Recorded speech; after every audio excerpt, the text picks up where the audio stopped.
Hello everyone, and thanks very much for joining me for today's MTT webinar, Mobile Payments in Travel. Before I start, I have a few housekeeping instructions. Firstly, if you have any questions, you can type them in the chat box in the console and we will answer them at the end of the webinar. The webinar will also be available to view on demand if you wish to share it with any of your colleagues, and we will follow up with all attendees providing a link. But before we do, a quick introduction. I'm Glenville, and my background is product management and digital marketing, both across mobile and web at places like HMV, Waterstones and EasyJet. And as it says there, I used to be the product owner for EasyJet Mobile, working on their apps, both for iOS and Android, as well as their mobile website. I now work for MTT, or Mobile Travel Technologies as you may know us, as one of their consultants, and it's my job to help existing and new customers with their mobile strategy, their mobile marketing, and also their analytics. Introduction over, this is what we're actually going to be talking about in today's webinar. I'll start off with a very brief overview of who MTT are. Then we'll quickly look at the mobile payments landscape and the opportunities this new world is enabling. Next, we'll look at today's mobile ecosystem, focusing on the emerging key players in this space. Then I'll talk about mobile payment best practices and the pitfalls to look out for. Finally, we'll look at the results of MTT's latest end traveller research, which examine the usage and adoption of mobile payments among travellers today.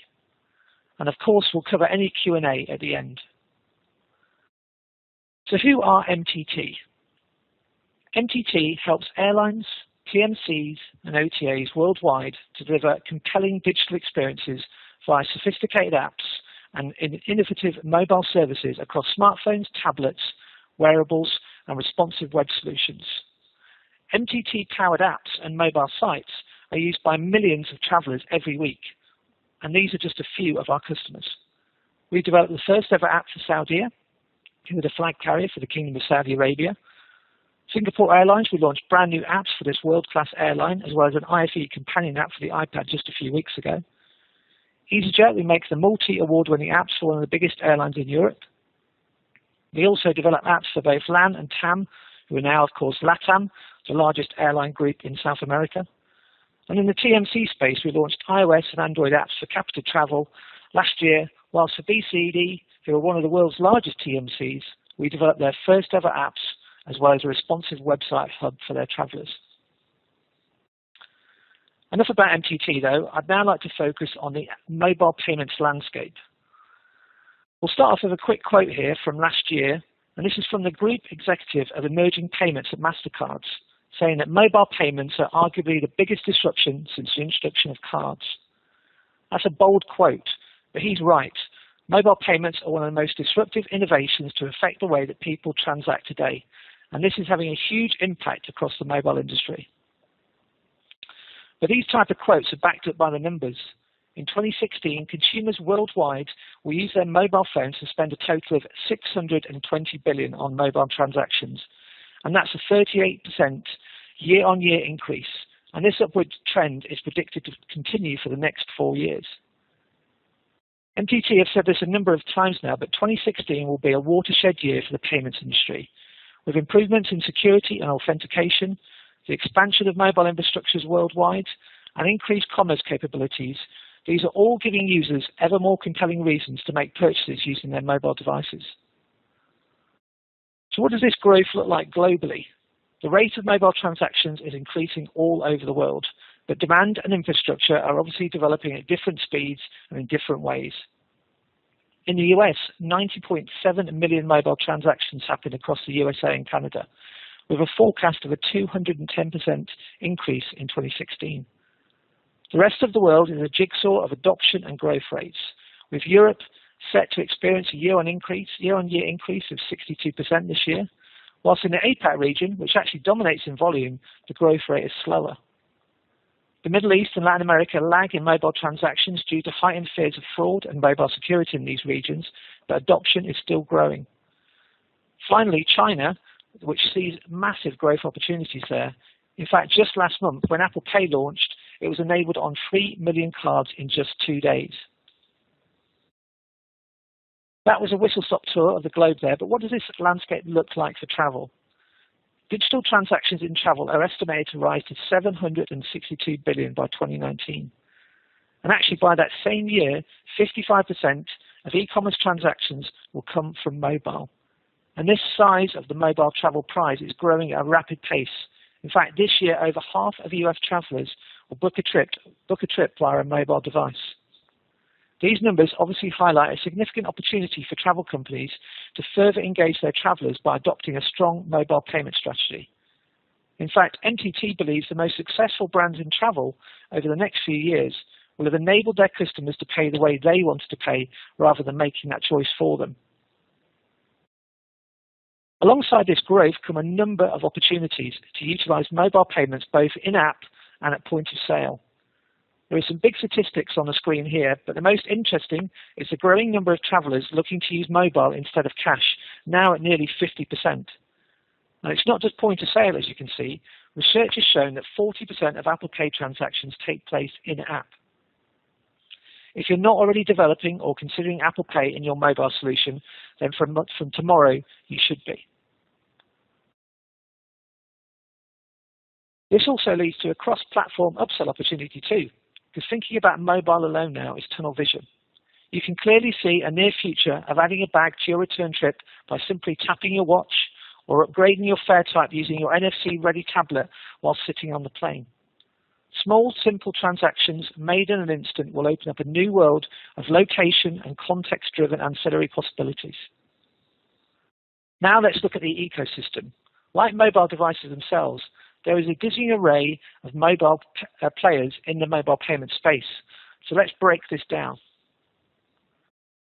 Whilst the ecosystem is still in its relative infancy, there are the obvious key players that have begun to emerge, all battling for dominance. But in terms of plain numbers, here's how they stack up. Apple Pay and PayPal One Touch are leading the charge with the largest number of registered users. Perhaps this is unsurprising, as both solutions have been around the longest. Whilst Android Pay and Samsung Pay, which launched in the second half of last year, have less users, mainly due to their limited rollouts globally, both have announced aggressive plans for expansion this year. What's more interesting, though, are the stats around what actual merchants and retailers want to offer their customers. There was a great report from the analysts at Piper Jaffray this month, which showed that Apple Pay was by far the most requested by merchants adopting mobile wallets, with over 67%. That figure dwarfs the 18% that requested Android Pay and the less than double figures for PayPal and Samsung. So what does each of these major players offer? What is driving the differing levels of adoption and popularity? Let's begin by looking at Apple Pay. Compared to Android Pay, the rollout of Apple Pay has been swift. It's live in the US, Canada, Australia, the UK and China, with other countries coming soon limited just to American Express users. But more importantly, Apple Pay is available across the Apple ecosystem. The iPhone, iPad and Apple Watch all support it, with payments possible in-app, as well as NFC tap and pay available at over 5 million locations across all the countries where Apple Pay is available. In the travel space, adoption has grown fast too. JetBlue were one of the first adopters, enabling passengers to use Apple Pay in flight, whilst Delta were the first US-based airline to utilize Apple Pay in-app. And EasyJet, Emirates, Hotel Tonight, Priceline, British Airways and Vueling have all launched or announced plans to incorporate into their apps over the next few months. Next, PayPal One Touch. In contrast, PayPal One Touch is one of the most rapidly rolled out mobile payment products on the market. Since its launch just over 18 months ago, it is already available in 143 markets across the world. And it's already been adopted by a number of airlines, including SAS, American Airlines, JetBlue, and also United Airlines. Android Pay. After a number of false starts of mobile payments, i.e. things like Google Wallet in 2011, Google are now focusing heavily on Android Pay. Released last year at Google's I/O conference, they claimed it would be compatible with over 70% of Android devices and accepted at over 700,000 locations, which dwarfs the rollout of Google Wallet. Although it's only currently available in the United States, it's been announced just today that it's going to be available in the UK in the next few months and also in Australia by the end of the year. Adoption among travel companies has been slow though, But some, like Hotel Tonight, as you can see here, have been trailblazers with this solution. And then finally, Samsung Pay. Samsung Pay launched first in Korea in the summer of last year before rolling out to the United States in September. But most recently, it went head-to-head with Apple when it launched in China. However, a limit of Samsung Pay is that it's only compatible with certain Samsung devices like the S6, the S6 Edge, the Note 5, and the recently launched S7 series. How this will compete with Android Pay in the long run is yet to be seen, and adoption among travel brands is currently non-existent. So that was a quick breakdown of the key players that have emerged so far in the landscape, but mobile payments is still in the infancy stage of its evolution, with a multitude of smaller players active in this space. And there are clearly some that are dominant in specific regions. Alipay, UnionPay, and M-Pesa are just a few that will mean more to these users in those regions than Apple or Android Pay ever will. In fact, it's not even just the mobile payments players that are shifting this landscape. Messaging payment platforms are beginning to emerge as a payment force too. In fact, last month it was reported that WeChat processed more mobile transactions over just Chinese New Year than PayPal did in the whole of 2015. Basically what I'm saying here, it's by no means a four-horse race. Okay, so we've looked and talked about a lot of things today. We've looked at the explosive growth of mobile payments. We just saw the sheer volume of players in the market there. And we've also touched upon some of the more mobile opportunities this new world is bringing. But now I want to focus on the biggest opportunity of all, getting mobile payment right. But first, let me play you a really quick video.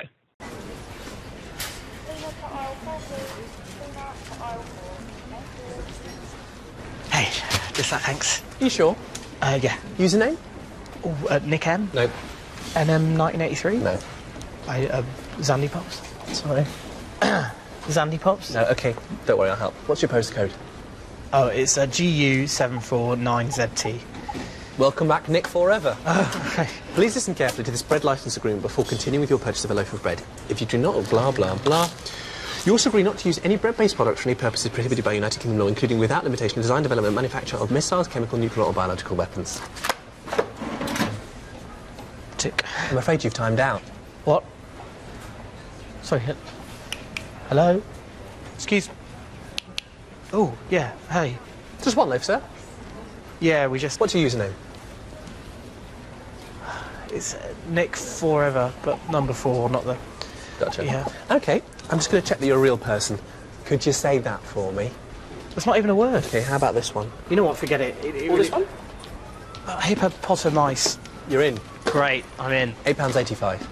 It's supposed to be 98 pence. Plus express delivery. What's that? Oh, well, it's express delivery. It's fast. So there's, standard. Standard. Standard delivery, that's £4.99. Why? Bread insurance. You didn't untick the don't decline bread insurance option. You know what, I think I'll risk it. It is quite close to the sell-by date. Don't care. 98 pence it is. If you just want to pop back in 5 business days, it'll be ready for your collection. Well, I need it now, obviously. Oh, OK. You want the take-home today price? Well, that's £3.27. You know what, I'm going to go.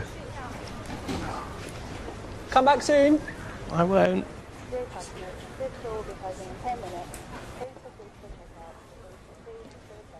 That's an old video from Google there, called Google Analytics in Real Life, the online checkout, from back in 2011. That was all about what an online checkout world would look like in the physical world instead of digital. So why did I play that? Well, I know this is a webinar about mobile payments, but that video perfectly captures how you can lose your customers at this vital stage. Asking for usernames and passwords, not showing the full price until checkout, and having T's and C's that swamp the user. These type of pitfalls are exactly the same for mobile, so how do you avoid those? Let's have a really quick look at the do's and don'ts.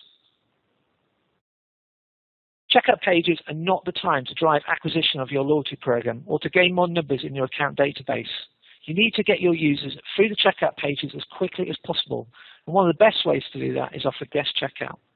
Fewer steps in your booking flow mean fewer abandoned baskets. It's an obvious fact. For most travel brands, you just really need an email address to make a purchase. So do just that. Get an email and move them on. Removing friction, which is the most important one of all. And if you take nothing from this webinar other than this, it's remove friction. The payment page will be the biggest source of drop-off in your booking flow. And I don't need access to your analytics to know this. Look at how simple EasyJet have made it. Everything pre-populated except for the security code, just by using saved cards. Or Saudia, who use credit card scanning to reduce the amount of form filling. Saved profiles, multiple payment options, PayPal, card scanning, Touch ID's authentication, anything you can do to stop your users from typing at this vital stage will increase your conversion. But it's more than just making the experience seamless using your fingerprint or Apple Pay or using saved credit cards. Mobile travel apps are ushering in multiple new options, actually just once reserved just for the desktop. For Saudia, MTT developed Sadad payments in-app, which is a payment option which is unique to Saudi Arabia. And we see the majority of transactions go through this on their app. So think about localized payment options. Things like Fairlock with Air France and Emirates, they're just two of the airlines offering this kind of forward fare functionality, again, once reserved for the PC booker. Mobile discount vouchers, another feature from the desktop world that is making big waves in the mobile space, with Wailing leading the way here. And then finally, buy now, pay later. The US airlines have been doing this on mobile for years, and now the rest of the world is following. But all is not lost. The final and probably the biggest trend in mobile payments right now is how travel brands are utilizing abandoned baskets. Some are using last search UI in the home screen, like people at Air Berlin and British Airways. Some are using unique OS functionality like Today widgets, and a great example there from Hotels.com. And some are even using push to drive the user back into the booking flow with a deep linked notification, but very few are moving in this new space. As I said though, the biggest opportunity of all is getting that experience right, and if you don't, there is a lot to lose. T-News reported last year that 2 out of 5 mobile shoppers have abandoned a travel booking on a mobile device due to a number of things: poor user experience, usability, security fears, or lengthy payment processes. Meaning that in the UK alone, some 2.7 billion was lost last year due to travellers scrapping a booking. So your mobile payment strategy is not something to think about next year when you think the adoption will have grown. A bad payment strategy is affecting your bottom line right now. To end this webinar, I'd like to talk about MTT's recent end traveller research into the usage and adoption of mobile payments among travellers today. The research was carried out at the end of last year and surveyed over 3,500 travellers from North and South America, Europe and Asia Pacific. And the research formed part of a wider MTT study examining key mobile trends among today's modern traveller. It was aimed at evaluating end travellers' general interest and perception of mobile payments. So I'd like to talk through some of those results right now. Our first question was obvious, but it really just shows that the future is here now. Our question was, do you think contactless mobile payments will take off? And the answer was unanimous, with 77% saying yes. Our next question was one we all knew the answer to already, but finally we had some real-life data to back up our gut feeling. What stops you from purchasing at the payment screen? Now, price is obvious, but everything else is exactly what we talked about today. Security, too many fields to fill in, entering details manually. So anyone listening to this webinar that works in mobile commerce should print out this slide and frame it. These are the reasons your conversion rates on mobile are in single figures. And you can fix all of these with the best practices we just went through: card scanning, fingerprint authentication, Fairlock, safe profiles. The only thing we can't fix is price, and that's out of our hands. For our next question, we explored the issue of security. As you can see, the results are still quite split, but 35% believe that mobile payments are safer. And mobile payments have come on a lot in the last few years, and also the way to authenticate them has too. But airlines and travel companies still need to give peace of mind to travellers by adopting strong messaging around security and privacy at this vital stage. For the next 2 questions, we focused on the business traveller. It was an obvious result, but the size of the yes vote surprised even us. 80% agreed that M-payments would make travel easier. This answer proves the importance of giving control back to the business traveller. In-app payments, VCNs, booking outside of the travel program are just a few examples of just how vital autonomy is for the road warrior. Our second business traveller question asked, would they use mobile payments if their companies allowed it? Obviously, with this growing demand, airline and travel companies need to keep pace with these expectations, otherwise there is a risk that business travellers will kick back and bypass solutions that don't support it and look at ones that do. As you can see, that over 74% said they would.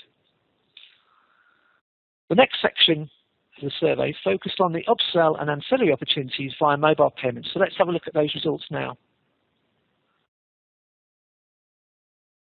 So what would travellers pay for using mobile payments was our next question.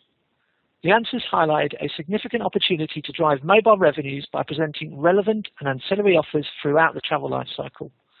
And that can include post-booking or in-app, secure and quick. These were just a few of the comments that came out in the results. Our next result should actually be music to the ear of any airline, with over 60% saying that they would spend more on board if they could pay using their mobile. By extending this mobile payments experience to in-flight, there seems to be a rich opportunity to drive additional revenue. And as we mentioned earlier, early adopters like JetBlue are already tapping into this opportunity by offering Apple Pay on board. Our final question really validates the whole of this webinar in a way. There were some really interesting answers in these results, but overall it clearly shows why mobile payments and wallets or one-touch purchases will become so important to the travel industry over the next few years. Other answers also point to an even brighter future for mobile payments using location, integrations with loyalty programs, and also targeted offers. So in summary, I'd like to end with some key takeaways from this webinar. As we've mentioned, 2016 is the year when we will see the growth of mobile payments explode. Airlines and travel companies need to act now to keep pace with traveller expectations and remain relevant in today's increasingly mobile commerce environment. As we've seen throughout this webinar, removing friction from the payment process is critical to securing high conversions and driving engagements.